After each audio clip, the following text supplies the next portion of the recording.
episode of the Be Bold Show, Stera versus Mabanga.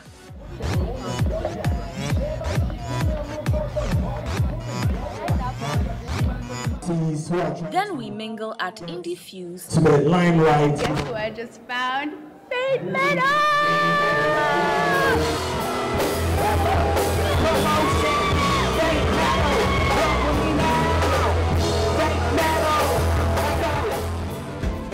And finally, Patty Gray shows us what it's like in a day in her life as an event planner. This and more coming up now.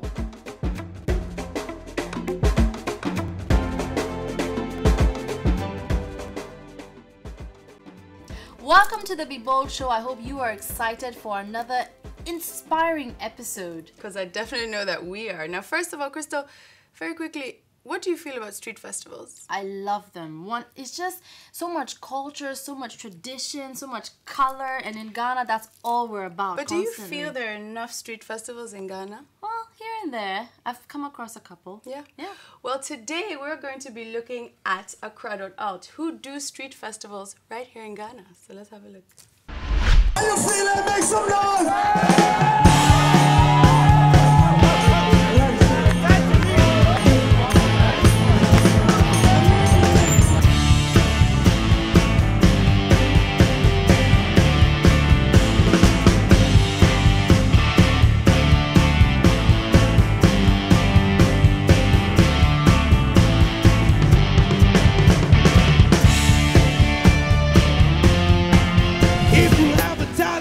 Hold it back. Go. Show it to the world. Let's go. Show it. Fate Metal. Run and never face the consequences.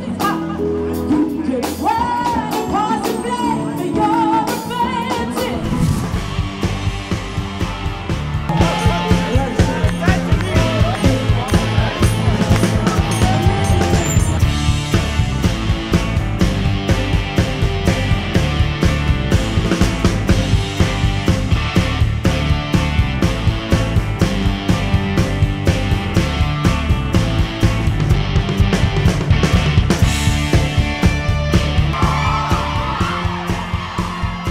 From 2010, a lot of our discussions were centered around music that was outside of mainstream media. You know, it was particularly focused on that. And by October of 2010, we had decided we were going to create a festival for alternative African music, particularly Ghanaian music. You know, and that turned out to be Indie Fuse. You know, that was the very first concert for alternative Ghanaian music, you know, and African music as a whole.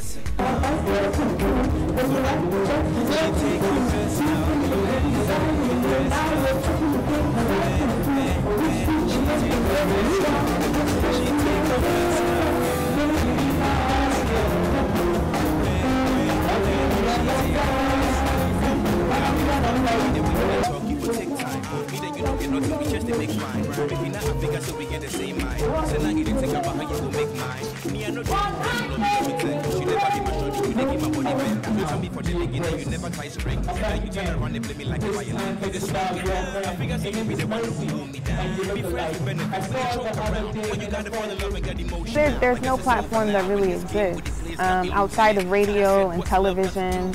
If your music, if your artwork is not being displayed on these two mediums, then there's so many people who are left out. And in our opinion, these are the most creative people. These are the folks who are really changing the definition of what it means to be Ghanaian, who are very forward thinking. And they're often the people who don't have the money, the payola to pay. They don't have the access to the mainstream networks. And those mainstream networks are not built for alternative artists. You know, they have a particular structure in which they operate, which is about profit. So it's not necessarily about creativity. And the artists that we engage with, we think are exciting, they're fresh, and they're bringing something different to the conversation. And what can that do for Ghana? You know, how having an active imagination change one's reality, one's possibility. So we think that art is the mainstay. It's the way to be. And to create an active atmosphere of art would be the way to create a different kind of Ghana. Without a doubt, funding has been the main challenge that I think that we contend with. One, as a startup, as a new organization, an independent network, you have to, think about your operating costs, your human resource costs, your production costs. So I think the main thing is to be open, to be able to take risks, and to be diverse about how you strategize around funding. We be so friendly, you wanna throw it all away. We have a blog. We also do the Talk Party series, which we talked about. We have this great photojournal project that we do that is also showcased on the blog called Strolling Goats in Accra, because goats are ubiquitous across, not just Accra, but across Ghana.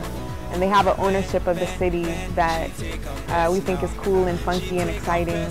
And so that's the name of our segment. So we document different areas of the city. We've done Nima, we've done Adabraka, we have a number of photos from Jamestown that will be going up soon. So it's our way of taking claim of the city in a different way, to create a different relationship with this public space, and to really be proud of what Accra has to offer. There's such gems across the city. Do we really look at those gems? Do we take them for granted? How can we show it differently?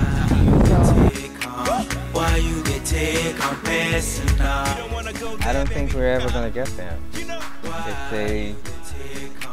It's a lifetime project. It's not something you build and let go.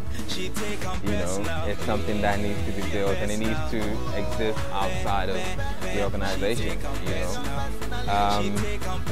When either of us are not here anymore, Charlie Water should be able to go on. Indifuse should be able to go on.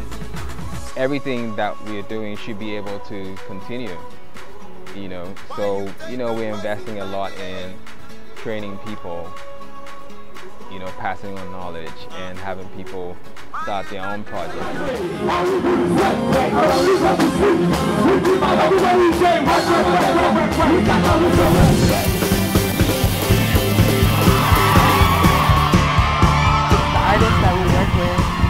The creative energy that's generated from the exchange of putting on a festival, I was backstage for all of Indifuse, but just hearing the crowd cheers and the laughter and the clapping and the excitement, just that excitement is its own force, to be reckoned with. And so there's a sense of accountability, there's a sense of a responsibility that, we are part of something that is kind of becoming bigger. And it's bigger than me, it's bigger than Nanche, it's bigger than all of us. It's the collective force kind of coming together, this energy of change, of excitement, of wanting something new, You be my homie, we be so friendly. Have an imagination and be fearless. It's the only way you can do anything without fear. Create your own means of production.